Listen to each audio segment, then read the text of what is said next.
السلام علیکم ورحمۃ اللہ وبرکاتہ۔ آج ہم سورہ الانبیاء کی آیت نمبر 67 سے شروع کریں گے۔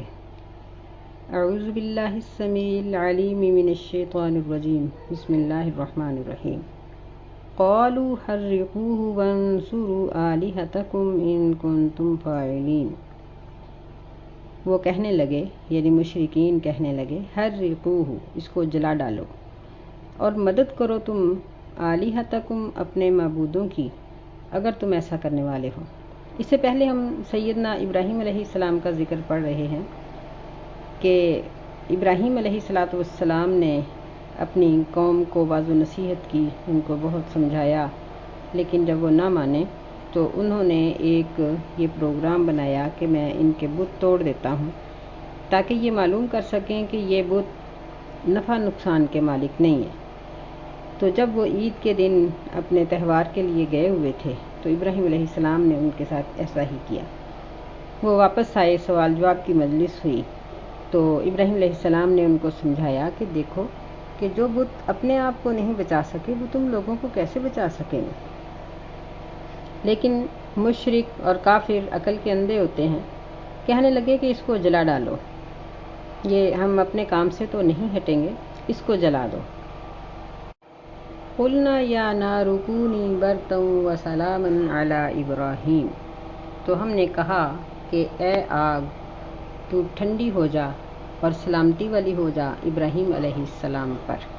وَأَرَادُوا بِهِ كَيْدًا فَجَعَلْنَاهُمُ الْأَخْسَرِينَ، اور انہوں نے ابراہیم علیہ السلام کے ساتھ مکر کرنے کا ارادہ کیا تو ہم نے ان کو ذلیل ہونے والے بنا دیا۔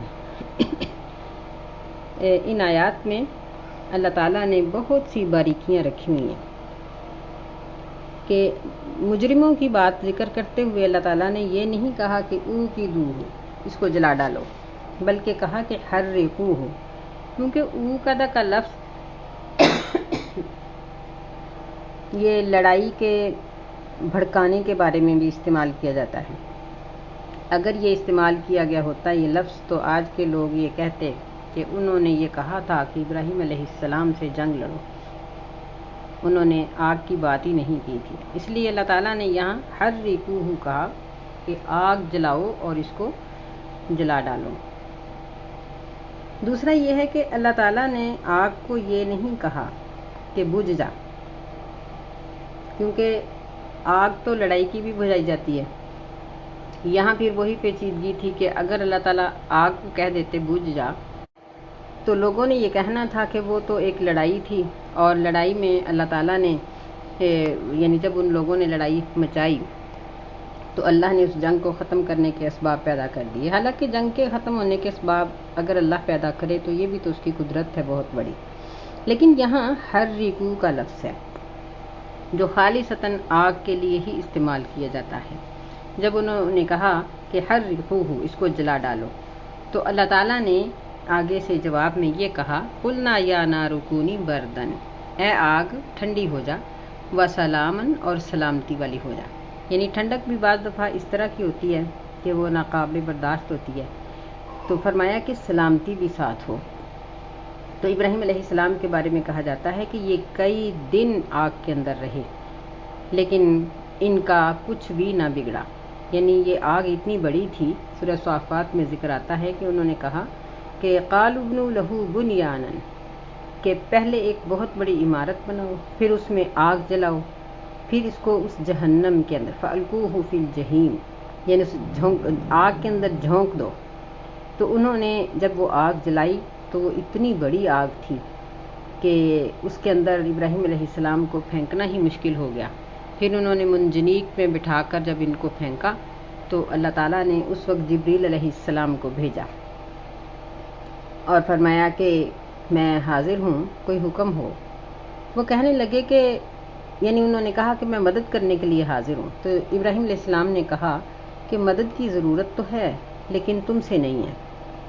تو انہوں نے کہا کہ ٹھیک ہے، اگر مجھ سے مدد کی ضرورت نہیں ہے تو پھر آپ کا رب یہ کہتا ہے کہ آپ کہیں حسبی اللہ نعم الوکیل نعم المولا و نعم النصیر۔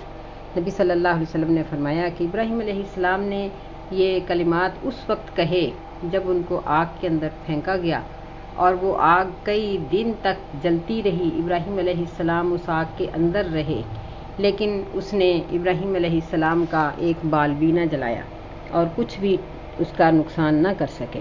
یہ اللہ تعالیٰ کی ایک بہت بڑی قدرت تھی جو اللہ تعالیٰ نے یہاں دکھائی کہ کئی دنوں کے بعد ابراہیم علیہ السلام جب آگ سے نکلے، ظاہر بات ہے کہ وہ آگ تو جلتے جلتے ختم ہو گئی، اور جب وہ ختم ہوئی اور یہ نکلے تو بالکل صحیح سالم تھے۔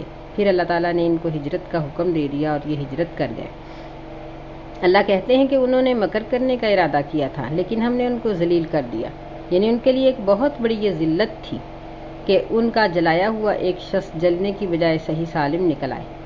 تو بادشاہ نے اپنی خفت مٹانے کے لیے، کچھ بادشاہوں کی اپنی ہی طرز کی سازشیں ہوتی ہیں، اس نے اپنی بیٹی ابراہیم علیہ السلام کو دے دی اور اس کو یہ کہا کہ اس کا مذہب بدلو تو آدھی حکومت تمہاری ہوگی۔ لیکن وہ پہلے سے ہی اپنے دل سے ایمان لا چکی تھیں۔ انہوں نے اسلام قبول کیا اور ابراہیم علیہ السلام کی زوجیت میں ان کے ساتھ وہاں سے ہجرت کر گئی۔ وَنَجَّيْنَاهُ وَلُوطًا إِلَى الْأَرْضِ الَّتِي بَارَكْنَا فِيهَا لِلْعَالَمِينَ، اور ہم نے اس کو نجات دے دی اور لوط علیہ السلام کو بھی دے دی اس زمین کی طرف جس کو ہم نے برکت دی تھی جہان والوں کے لیے۔ یعنی جب آگ کا یہ سارا منظر دیکھا تو سیدنا لوط علیہ السلام، یہ ان کے بھتیجے تھے، یہ بھی مسلمان ہو گئے اور یہ وہاں سے ہجرت کر گئے تینوں ہی، یعنی ابراہیم علیہ السلام اور ان کی زوجہ محترمہ بھی ہجرت کر گئی اور لوط علیہ السلام بھی ہجرت کر گئے اور یہ فلسطین کے علاقے میں پہنچ گئے۔ وَوَهَبْنَا لَهُ إِسْحَاقَ وَيَعْقُوبَ نَافِلَةً، اور ہم نے اس کو عطا کیا اسحاق اور یعقوب، یعنی اسحاق بیٹا اور یعقوب پوتا علیہم السلام، نافلتاً نفلی طور پر یا زائد، یعنی بیٹے کے بعد پوتے کی بشارت بھی دے دی۔ یعنی کہاں یہ ایک دور تھا کہ اولاد ہی نہیں تھی، اولاد ملی تو اللہ نے پوتے کی بشارت بھی دے دی۔ وَكُلًّا جَعَلْنَا صَالِحِينَ، اور ہر ایک کو ہم نے صالحین میں سے بنا دیا۔ وَجَعَلْنَاهُمْ أَئِمَّةً يَهْدُونَ بِأَمْرِنَا، اور وہ ایسے سردار تھے کہ وہ لوگوں کو ہدایت دیتے تھے ہمارے حکم سے۔ وَأَوْحَيْنَا إِلَيْهِمْ فِعْلَ الْخَيْرَاتِ وَإِقَامَ الصَّلَاةِ، اور ہم نے ان کی طرف وحی کی نیک کام کرنے کی اور نماز قائم کرنے کی، وَإِيتَاءَ الزَّكَاةِ، اور زکوٰۃ ادا کرنے کی، وَكَانُوا لَنَا عَابِدِينَ، اور وہ سب ہماری ہی عبادت کرنے والے تھے۔ یعنی یہی قرآن مجید کا سب سے بڑا انصاف ہے کہ جو حکم عوام کے لیے ہے وہی نبی کے لیے ہے، جو نبی کے لیے ہے وہی عوام کے لیے ہے۔ یہ نہیں ہے کہ نبی اب نبی ہے تو وہ عبادت ہی نہ کرے، عوام چونکہ عوام ہیں تو وہ عبادت کرے، نہیں، سب کے لیے ایک ہی حکم ہے۔ یعنی فرض کر لیں کہ اگر نبی کے اوپر 5 نمازیں فرض ہیں تو قوم پر بھی 5 نمازیں فرض ہیں۔ اسی طرح زکوٰۃ کی فرضیت، روزوں کی فرضیت، تمام فرائض نبی کے لیے اور عوام کے لیے ایک ہی طرح کے ہوتے ہیں۔ یہی اسلام کا سب سے بڑا ایک امتیازی قانون ہے۔ وَلُوطًا آتَيْنَاهُ حُكْمًا وَعِلْمًا وَنَجَّيْنَاهُ مِنَ الْقَرْيَةِ الَّتِي كَانَتْ تَعْمَلُ الْخَبَائِثَ، اور لوط علیہ السلام دی ہم نے اس کو حکمت اور علم، اور ہم نے اس کو نجات دی ایسی بستی سے جو خباثت کا عمل کرتے تھے۔ إِنَّهُمْ كَانُوا قَوْمَ سَوْءٍ فَاسِقِينَ، بے شک وہ ایسی قوم تھی جو بہت بری اور فاسق تھی۔ یعنی پہلے تو لوط علیہ السلام ابراہیم علیہ السلام کے ساتھ مل کر دین کا کام کرتے رہے، پھر اللہ تعالیٰ نے ان کو ایک علیحدہ بستی کی طرف ان کو نبی بنا کر بھیج دیا، لیکن ان میں خباثت تھی کہ مرد مردوں سے برائی کرتے تھے۔ اللہ تعالیٰ نے ان کو ہلاک کر دیا۔ اس کا واقعہ قرآن مجید میں کئی جگہوں پر بڑی تفصیل سے آتا ہے۔ وَأَدْخَلْنَاهُ فِي رَحْمَتِنَا إِنَّهُ مِنَ الصَّالِحِينَ، اور ہم نے لوط علیہ السلام کو داخل کیا اپنی رحمت میں، بے شک وہ صالحین میں سے تھے۔ وَنُوحًا إِذْ نَادَى مِن قَبْلُ، اور نوح علیہ السلام کا واقعہ جب انہوں نے اس سے پہلے، یعنی ابراہیم علیہ السلام کے واقعہ سے پہلے ہمیں پکارا تھا۔ فَاسْتَجَبْنَا لَهُ، پس ہم نے اس کی بات کو قبول کیا تھا۔ فَنَجَّيْنَاهُ وَأَهْلَهُ مِنَ الْكَرْبِ الْعَظِيمِ، پس ہم نے اس کو اور اس کے اہل کو نجات دے دی تھی بہت بڑی مصیبت سے۔ یعنی ان کی قوم غرق کی گئی تو یہ لوگ کشتی پر بیٹھ کر بحفاظت وہاں سے نکل آئے۔ وَنَصَرْنَاهُ مِنَ الْقَوْمِ الَّذِينَ كَذَّبُوا بِآيَاتِنَا، اور ہم نے اس کی مدد کی ایسی قوم سے بچانے کے لیے جنہوں نے ہماری آیات کو جھٹلایا۔ انہم کانوا قوم سوء فاغرقناہم اجمعین، بے شک وہ بدترین قوم تھی، پس ہم نے ان سب کو غرق کر ڈالا۔ نوح علیہ السلام کا واقعہ بھی ہم پیچھے تفصیل سے پڑھ آئے ہیں۔ وَداؤد وسلیمان، اور داؤد علیہ السلام اور سلیمان علیہ السلام۔ داؤد علیہ السلام باپ ہیں، سلیمان علیہ السلام ان کے بیٹے ہیں۔ اذ یحکمان فی الحرث، جب وہ فیصلہ کر رہے تھے کھیتی کے بارے میں، اذ نفشت فیہ غنم القوم، جب چر گئی تھیں اس میں قوم کی بکریاں۔ نفشہ کا معنی ہی یہ ہوتا ہے رات کو چرنا۔ تو یہ یعنی ایک بکریوں والا تھا اور ایک کھیت والا تھا، تو اس کی بکریاں رات کے وقت کھیت کو خراب کر گئیں۔ وَكُنَّا لِحُكْمِهِمْ شَاهِدِينَ، اور ہم ان کے فیصلے میں حاضر تھے، یعنی ہم گواہ تھے، ہمیں پتہ تھا کہ یہ کیا فیصلہ ہو رہا ہے۔ فَفَهَّمْنَاهَا سُلَيْمَانَ، بس ہم نے وہ فیصلہ سمجھا دیا سلیمان علیہ السلام کو۔ وَكُلًّا آتَيْنَا حُكْمًا وَعِلْمًا، اور ہر ایک کو ہم نے دے دی حکمت اور علم۔ یعنی اللہ تعالیٰ اپنی قدرت کے عجائبات اس صورت میں بیان کر رہے ہیں۔ تو یہ باپ بیٹا بھی بڑی عجیب حکومت رکھتے تھے اور بڑے عجیب فیصلے انہوں نے کیے کہ جب یہ بکریوں والا اور کھیت والا ان کی خدمت میں آیا اور اس نے سارا اپنا واقعہ بیان کیا، تو داؤد علیہ السلام نے کہا کہ تم اپنی بکریاں کھیت کی قیمت کے مطابق اس کے حوالے کر دو۔ سیدنا سلیمان علیہ السلام ابھی یا ظاہر بیٹے تھے، ابھی نوجوان ہی تھے، نبوت نہیں ملی تھی، تو انہوں نے کہا کہ نہیں ابا جان، آپ یہ فیصلہ اس طرح نہ کریں، بلکہ ایسے کریں کہ یہ شخص بکریوں کو سنبھالے اور ان کا دودھ پیے، ان کو چارہ کھلائے، اور بکریوں کا مالک کھیتی باڑی کرے۔ جب کھیتی اپنے وقت پر پہنچ جائے، کہا جاتا ہے کہ انگور کی بیلیں تھیں جس پر خوشے بھی لگے ہوئے تھے، تو جب کھیت اسی حالت میں چلا جائے تو کھیت والا اپنا کھیت لے لے اور بکریوں والے کو بکریاں واپس کر دے۔ اللہ تعالیٰ کو یہ فیصلہ پسند آیا۔ اللہ کہتے ہیں کہ ہم نے سلیمان علیہ السلام کو یہ سمجھایا اور دونوں ہی حکمت اور علم دیے گئے تھے۔ وَسَخَّرْنَا مَعَ دَاوُودَ الْجِبَالَ، یعنی دوسرا انعام یہ تھا کہ اور ہم نے مطیع کیا داؤد علیہ السلام کے ساتھ پہاڑوں کو، یُسَبِّحْنَ وَالطَّيْرَ، وہ تسبیح بیان کرتے تھے اور پرندے بھی تسبیح بیان کرتے تھے۔ وَكُنَّا فَاعِلِينَ، اور ہم تھے ایسا کرنے والے، یعنی ان پرندوں کو ہم نے یہ طاقت دی تھی اور پہاڑوں کو کہ وہ داؤد علیہ السلام کی آواز کے ساتھ ہم آواز ہو کر اللہ کا ذکر کریں۔ وَعَلَّمْنَاهُ صَنْعَةَ لَبُوسٍ لَكُمْ، یہ تیسرا انعام، اور ہم نے اس کو سکھا دیے صنعۃ لبوس لکم، تمہارے لیے لباس بنانا، یعنی لوہے کی زریں بناتے تھے۔ لتحصنکم من بأسکم، تاکہ وہ تمہیں بچائیں تمہاری لڑائی سے، یعنی یہ زروں کے اور جنگی سامان کو لوہے سے تیار کرنے کے بانی، اس کے موجد یہ سیدنا داؤد علیہ السلام ہے کہ انہوں نے زریں بنانا شروع کی تاکہ تمہیں جنگ سے بچائیں۔ فَهَلْ أَنْتُمْ شَاكِرُونَ، پس کیا ہو تم شکر کرنے والے؟ یعنی ان کے دور حکومت میں ایک اور بھی واقعہ بڑا عجیب ہوا تھا کہ کہا جاتا ہے کہ دو بہنیں باہر قضاء حاجت کے لیے گئیں اور انہوں نے اپنے بچوں کو ایک جگہ پہ بٹھایا، اور جب وہ واپس آئیں تو دیکھا کہ ایک بچہ بھیڑیا لے گیا، صرف ایک ہی بچہ ہے۔ اچھا، وہ بچے بہت چھوٹے تھے اور وہ کہا جاتا ہے کہ یعنی جس کا بچہ تھا نا وہ بڑی تھی، جس کا بچہ بھیڑیا لے گیا تھا وہ چھوٹی تھی۔ تو چھوٹی جو تھی نا اس میں وہ اس کی بہن تھی یا رشتہ دار تھی، اس نے شور مچا دیا، کہنے لگی کہ بچہ تو میرا ہے، بڑی کہنے لگی میرا ہے، وہ کہنے لگی میرا ہے، چلو داؤد علیہ السلام کے پاس چلتے ہیں۔ داؤد علیہ السلام کے پاس آ گئی، انہوں نے دونوں کے دلائل سنے تو چھوٹی جو تھی وہ سچی محسوس ہوئی، انہوں نے کہا کہ بچہ چھوٹی کا ہے۔ بڑی جو تھی وہ کہنے لگی کہ چلو سلیمان علیہ السلام کے پاس چلتے ہیں۔ یہ دونوں سلیمان علیہ السلام کے پاس آ گئیں، وہاں انہوں نے سارا ذکر کیا کہ یہ بات ایسی ہوئی ہے اور داؤد علیہ السلام نے یہ فیصلہ کیا۔ سلیمان علیہ السلام کہنے لگے کہ اچھا ٹھیک ہے، اگر وہ فیصلہ کر چکے ہیں تو اب میں کرتا ہوں۔ وہ اندر گئے اور ایک چھری لے آئے، کہنے لگے کہ میں نا بچے کو آدھا آدھا کر دیتا ہوں، دونوں لے لو۔ تو جو بچے کی حقیقی ماں تھی وہ فوراً بول اٹھی کہ نہیں نہیں ایسا نہ کریں، یہ بچہ آپ اس کو دے دیں، میں اس کو ذبح ہوتا نہیں دیکھ سکتی۔ اور جو دوسری تھی وہ کہنے لگی ٹھیک ہے کر دے۔ تو انہوں نے یعنی اس طرح سے وہ سلیمان علیہ السلام نے فیصلہ کیا کہ بچہ بڑی کا ہے۔ یعنی بعض اوقات یہاں یہ بات بھی ہمیں معلوم ہوتی ہے کہ قاضی کی کوشش کے باوجود مجرم اتنا شاطر ہوتا ہے کہ وہ اپنی جھوٹی دلیلیں اس مضبوطی سے وہ بیان کر دیتا ہے کہ سچا آدمی اپنی بات کو بیان نہیں کر سکتا اور وہ دب جاتا ہے۔ تو اس لیے نبی صلی اللہ علیہ وسلم نے فرمایا تھا کہ اگر میں بھی تمہارے لیے غلط فیصلہ کر دوں اور تم جانتے ہو کہ تمہارے لیے غلط ہو رہا ہے، جو مجرم ہوتا ہے اس کو پتہ تو ہوتا ہے نا کہ جرم تو میرا ہے، تو آپ نے فرمایا کہ اگرچہ میں ہی فیصلہ کر دوں لیکن اگر وہ غلط ہے تو وہ جس کے لیے فیصلہ کیا گیا ہے اس کے لیے جہنم کا ٹکڑا ہے۔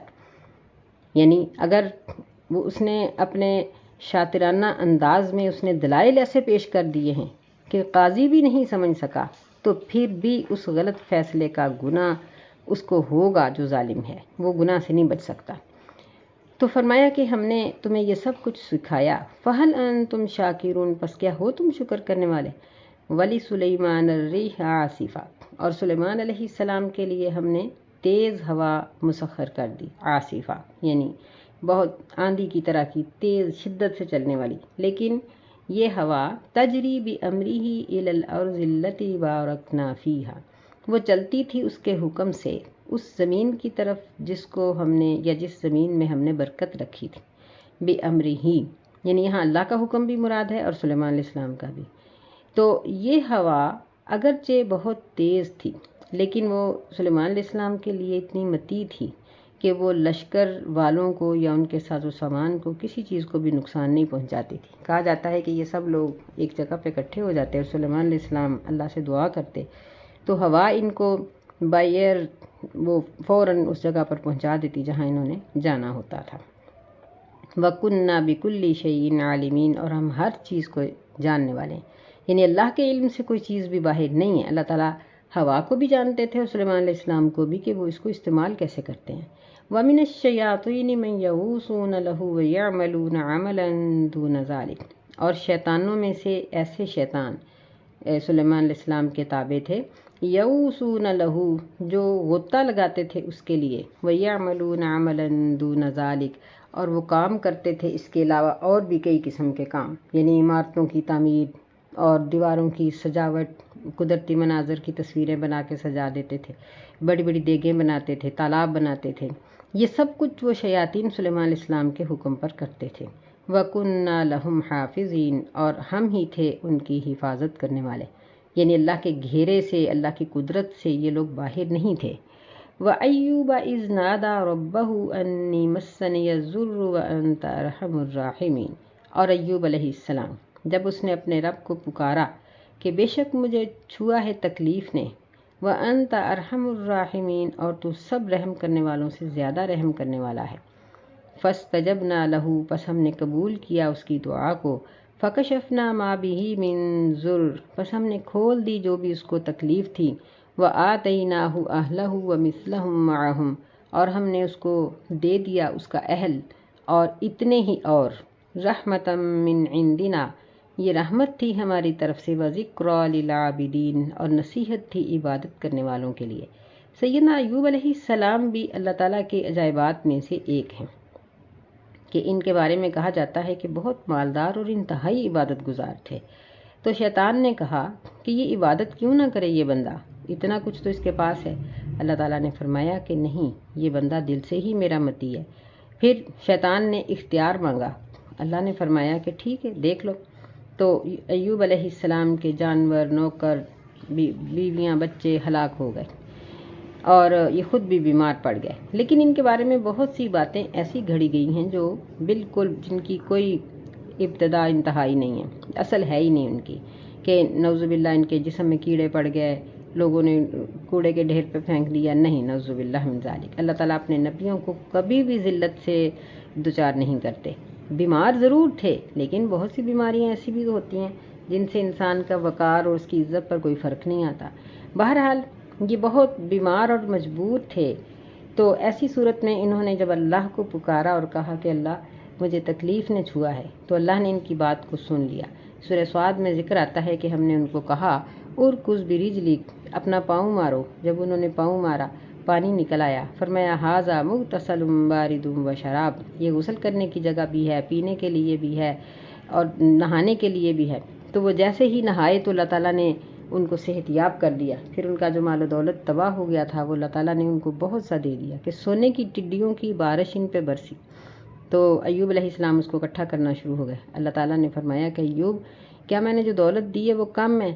کہنے لگے کہ اللہ یہ ساری تیری رحمت ہے اور میں تیری رحمت سے مستغنی نہیں ہو سکتا، یعنی لاپرواہ نہیں میں ہو سکتا۔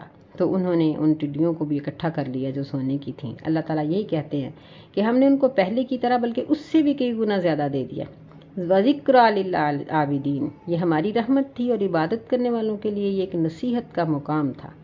وَإِسْمَاعِيلَ وَإِدْرِيسَ وَذَا الْكِفْلِ، اور سیدنا اسماعیل علیہ السلام، ادریس علیہ السلام، ذا الکفل علیہ السلام، کل من الصابرین، یہ سب ہی صابرین تھے، صبر کرنے والے تھے، اللہ کی عبادت گزار تھے۔ وَأَدْخَلْنَاهُمْ فِي رَحْمَتِنَا، اور ہم نے ان سب کو اپنی رحمت میں داخل کر لیا۔ إِنَّهُمْ مِنَ الصَّالِحِينَ، بے شک یہ صالحین میں سے تھے۔ یعنی ان کے واقعات اللہ تعالیٰ نے ذکر نہیں کیے کہ ان کے واقعات کیا تھے۔ اسماعیل علیہ السلام کا تو ہم جانتے ہیں کہ ان کو باپ نے ذبح کرنے کا کہا تھا تو اللہ تعالیٰ نے پھر ان کو نجات دے دی تھی، لیکن انہوں نے انکار نہیں کیا تھا۔ لیکن ادریس علیہ السلام اور ذوالکفل علیہ السلام، ان دونوں کے کوئی واقعات قرآن میں یا حدیث میں کسی ثقہ سند سے نہیں ملتے۔ بہرحال یہ سب ہی صابرین اور صالحین میں سے تھے۔ تو انبیاء کے واقعات ذکر کرنے کا مقصد، آگے بھی ابھی کچھ واقعات آئیں گے، یہی ہے کہ ان سب نے مشکل کے وقت میں اللہ کو پکارا تو اللہ نے ان کو مشکل سے نکال دیا۔ یعنی ابراہیم علیہ السلام کو دیکھیے کہ وہ کہہ رہے ہیں کہ حسبی اللہ نعم الوکیل، مجھے اللہ ہی کافی ہے جو بہت اچھا کارساز اور وکیل ہے۔ اچھا، نعم المولا و نعم النصیر، وہ بڑا ہی اچھا دوست اور بڑا ہی اچھا مددگار ہے۔ تو اللہ تعالیٰ نے کیسی مدد کر کے دکھائی ان کی کہ آگ کو ہی سلامتی اور ٹھنڈک والی بنا دی ہے۔ کبھی ایسا بھی سنا ہے؟ لیکن اللہ کر سکتا ہے۔ جس نے آگ کو تپش دی ہے وہ اس کی تپش کو چھین بھی سکتا ہے۔ جیسے سورج ہے کہ سورج روشنی کرتا ہے، لیکن جب اللہ تعالیٰ چاہتے ہیں تو اس کو گرہن لگ جاتا ہے اور وہ یعنی اندھیرا ہو جاتا ہے۔ چاند کی روشنی اللہ تعالیٰ چھین لیتے ہیں۔ تو اسی طرح اللہ تعالیٰ قادر ہے اس بات پر کہ وہ جب چاہے جہاں سے چاہے آگ کی تپش کو بھی چھین لے، جس طرح ابراہیم علیہ السلام کی آگ کی تپش چھینی گئی اور اللہ نے اس کو کہا کہ تو ٹھنڈک اور سلامتی والی بن جا۔ تو ہمارے لیے ایک بہت بڑا سبق ہے ان واقعات میں کہ ہم جب بھی گھبرائیں، پریشان ہوں، کوئی تکلیف آئے، کسی مصیبت میں پھنس جائیں، تو صرف ایک در اللہ کا، اسی سے مانگیں، دن کو مانگیں، رات کو مانگیں، نماز کے بعد دعا کریں، چلتے پھرتے کریں، سحری کے وقت کریں، اذان کے بعد کریں، جمعے کے دن کریں، کسی بھی ٹائم میں کریں، وہی سنتا ہے، وہی ختم کرنے والا ہے، اسی کی طرف سے تکلیف اور اس کے حکم سے آتی ہے اور اسی کے حکم سے جاتی ہے۔ اللہ ہمیں سمجھنے کی توفیق عطا فرمائے، آمین۔ السلام علیکم ورحمۃ اللہ وبرکاتہ۔